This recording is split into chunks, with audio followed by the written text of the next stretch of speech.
what I have to say is so negative that I thought that maybe if I started by like doing this a while and looking at how beautiful the view is, that I could chill my ass out.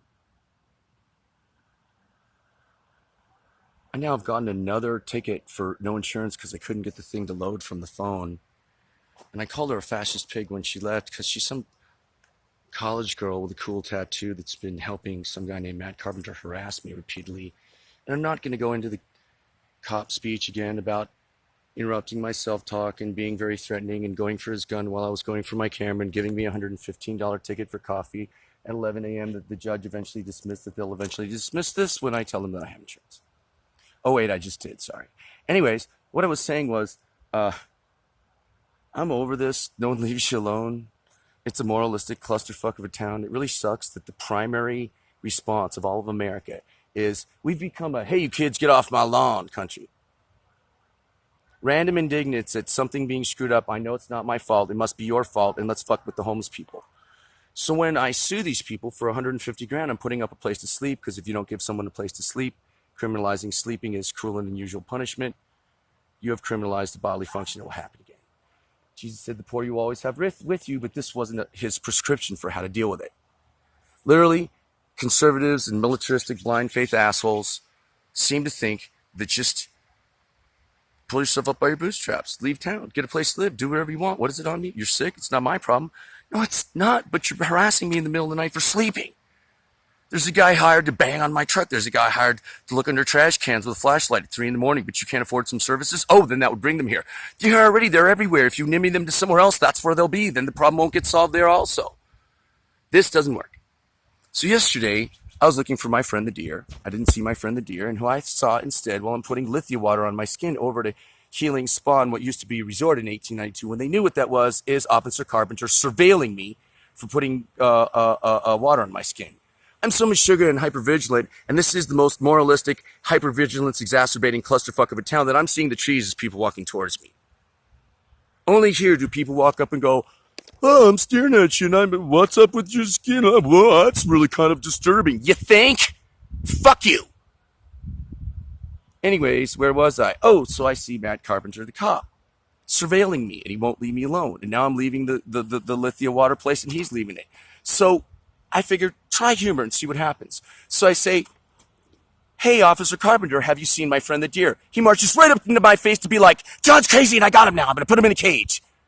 And I say, have you seen my friend? She's your friends with the deer? I said, yeah.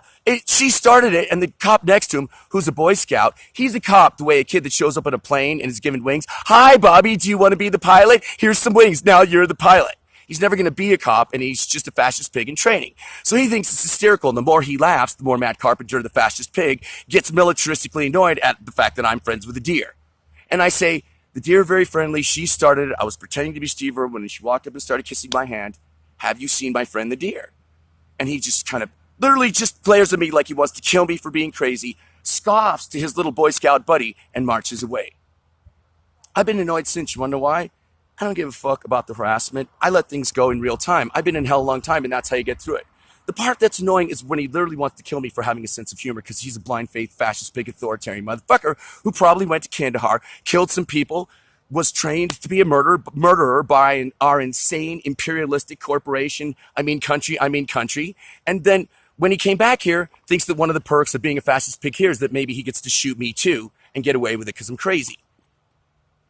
The dumbass went for his gun when I went for a camera and then later got on film and explained why that was the right thing to do, thereby ensuring the success of my lawsuit. I am now done letting people come by, and what it is the spirit of shame rules our puritanical dipshit of a country who doesn't know who Jesus is, doesn't know what love is, and doesn't give a shit. And they become indignant. We are the get off my lawn country. We know there's a problem here. And I've said this before, and I'll say it again. These pretentious, high maintenance, indignant, based on nothing liberals are why Donald Trump is president.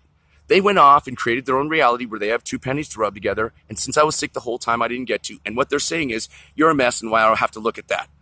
I'm a person, and stop walking into me, gawking into me, and stalking into me and calling the cops. This is a town where someone will literally drive into you like you're supposed to get out of their way in a snowstorm where I'm sliding towards you. If your bright lights, let me explain it this way. If your super bright lights blind me and we have a head-on collision, and we both die, doesn't that fuck you up too? The last thing you'll see clearly is my ass flying through your face. Here's the comedy routine I wrote for it. You ready? We both go into the afterlife, and I get so mad at this person for killing me with their blinding lights that should be illegal that I start beating them up in a Bardo state, and we never find the light because we're just tumbling through eternity with me beating the crap out of this person like the evil Kirk beating up the good Kirk in Star Trek The Old Generation. That episode. No? This has been another edition of John Fucks Up a Wet Dream, and you can't dial me up at www.blowmeontheweb. It's just a sexy time joke that isn't sexy. I was born before hookups and the web. Su computador es mal. I tried to use my Espanolish, which is like 5-year-old Espanolish, to say your computer is evil.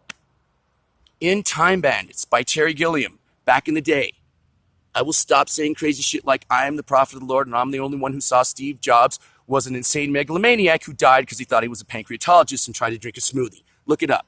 His reality distortion field that made him rich also made him dead. In Time Bandits, Satan is asking his assistant what a computer is. He says, it's a machine that helps you to think and you can rule the world. It is systematized, instantiated narcissism. That is not a phone. It is a ray gun device that ended communication on planet Earth. Woke means unconscious, reactionary, moralistic bullshit. We live in George Orwell 1984, and all the words mean the opposite of what they used to mean. Please don't have a nice day. They're bad for me. Yeah, nice day. There's a lady at shopping cart that literally says it like my routine. I said it in my routine, and then she did it. And what I keep saying is, can you stick a nice day in your ass?